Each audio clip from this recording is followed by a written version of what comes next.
Praise lord. ఉదయకాలం దేవుని వాగ్దానం మనం ధ్యానం చేసుకుందాం. 31వ కీర్తన 19వ చరణం. నీ యందు భయభక్తులు గల వారి నిమిత్తము నువ్వు దాచి ఉంచిన నేను ఎంత గొప్పది.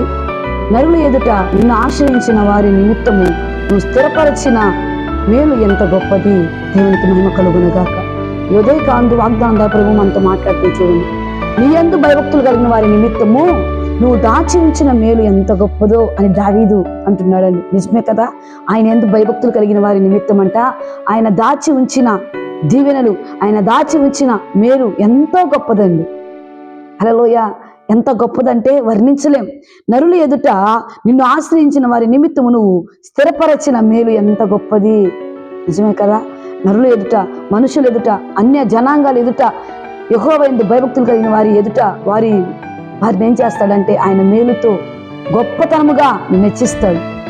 ఆయన యందు భయభక్తులు కలిగిన వారైతే దేవుడు అంటున్నాడు, నీ యందు భక్తులు కలిగిన వారిని నిమిత్తము దాచి ఉంచిన మేలు ఎంత గొప్పది. ఆయన మేలు చూడండి ఎంతో గొప్పవండి. ఆయన మేలు చేసే దేవుడు. కాబట్టి ప్రియ సహోదరి సహోదరుడా, నా ప్రభు అంటున్నాడు, యెహోవా యందు, ఆయన యందు భయభక్తులు కలిగి జీవిద్దాం. ఆయన యందు భయభక్తులు కలిగి జీవిస్తే దావీదైతే చూడండి, దావీదు దేవుని యందు భయభక్తులు కలిగి జీవించాడు కనుక ఆయనకు దాచి ఉంచిన మేలు ఎంతో గొప్పవి. గొర్రెలు కాసుకునే దావీదును దేవుడు ఉన్నతమైన సింహాసనం ఎక్కించాడు, రాజుగా నియమించాడండి. అంత గొప్ప దేవుడు మన దేవుడు. అందుకే ఆ కీర్తనకారుడు ఆయన మాటలు వివరిస్తూ ఆ మాటలు రాస్తున్నాడు. నీ యందు భయభక్తులు కలిగిన వారి చుట్టూ నువ్వు దాచి ఉంచిన దీవెనలు ఎంతో గొప్పవయ్యా. నరుల ఎదుట చూడండి అంటున్నాడు కింద అధ్యాయులకి, నరుల ఎదుట నిన్ను ఆశ్రయించిన వారి నిమిత్తం నువ్వు స్థిరపరిచిన మేలు ఎంత గొప్పది. దావీదు జీవితంలో కూడా ఎంతో మేలు దాచి ఉంచాడు దేవుడు.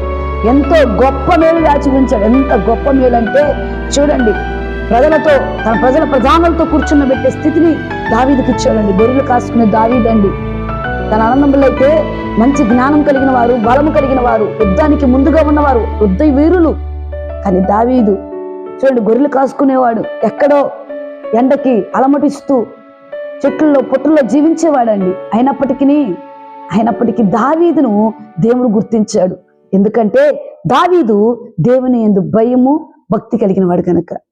ఏ సహోదరి సహోదరుడా, నువ్వు కూడా దేవుని యందు భయభక్తులు కలిగి జీవిస్తే నా ప్రభు అంటున్నాడు, నీకు దాచి ఉంచిన మేలులు ఎంతో గొప్పగా ఉన్నాయి. నీ కొరకు నరుల ఎదుట నీకు ఉంచబడిన, నీ స్థిరపరచిన మేలు ఎంతో గొప్పవి. హల్లెలూయా. అందుకే నువ్వు దేవుని యందు భయభక్తులు కలిగి జీవిస్తే దావీదును దేవుడు దీవించిన దేవుడు, దావీదును మేలుతో నింపిన దేవుడు. ఉదయ కాదు నా ప్రభు నిన్ను కూడా మేలుతో నింపును గాక. ఆయన స్థిరపరిచిన మేలు గొప్పవి నీ పట్ల నెరవేర్చును గాక. ఏ మేలు దాచి ఉంచాడు నా ప్రభు, అటు మేళ్ళన్నీ నెరవేర్చును గాక. కాకపోతే మనందరం కూడా దేవుని యందు భయము భక్తి కలిగి జీవించాలండి. చూడండి, కొందరికైతే భక్తి ఉంటుంది, భయం ఉండదు. కొందరికైతే భయం ఉంటుంది, భక్తి ఉండదు. భయము భక్తి రెండు ఉండాలి దేవుని సన్నిధిలో. భయభక్తులు కలిగిన వారంటే ఆయనకి ఇష్టం. ఆయన యందు భయం ఉండాలి, ఆయన సన్నిధిలో భయం ఉండాలి, ఆయన అంటే భక్తి ఉండాలి. ప్రతి విషయంలో భయము భక్తి కలిగి జీవించాలండి. కొంతమందిలో అది చెప్పాను కదా, కొంతమందిలో భయం ఉంటుంది, భక్తి మాత్రం ఉండదు. అమ్మో యేసయ్య నిజమైన దేవుడు, అమ్మో నా దేవుడు రోషం కలిగిన దేవుడు, నా దేవుడు ఆశీర్వాదాలకు పాత్రుడు అంటారు. కానీ భయం ఉండదండి. దేవుని సన్నిధికి వెళ్ళాలన్నా భయం ఉండదు. దేవుని స్తుతించాలన్నా వారు స్తుతించలేరు. వారి ఇష్టం వచ్చినట్లుగా భయం అయితే ఉండదు, కానీ భక్తి వారిలో ఉండదు. కనుక దేవుని యందు, ఆయన యందు నువ్వు భయభక్తులు కలిగి జీవిస్తే ఆ ప్రభు దావీదును ఆశీర్వదించినట్లుగా నిన్ను ఆశీర్వదించును గాక. దావీదును ఓ ఉన్నతమైన స్థితిలో ఎదిగించినట్లుగా నిన్ను నా ప్రభు ఉన్నతమైన స్థితిలో ఎదిగించును గాక. ఓ గొప్ప కార్యము నీ పట్ల జరిగించును గాక. కాబట్టి ఈ వాగ్దానం మరి అందరూ కూడా నమ్మండి.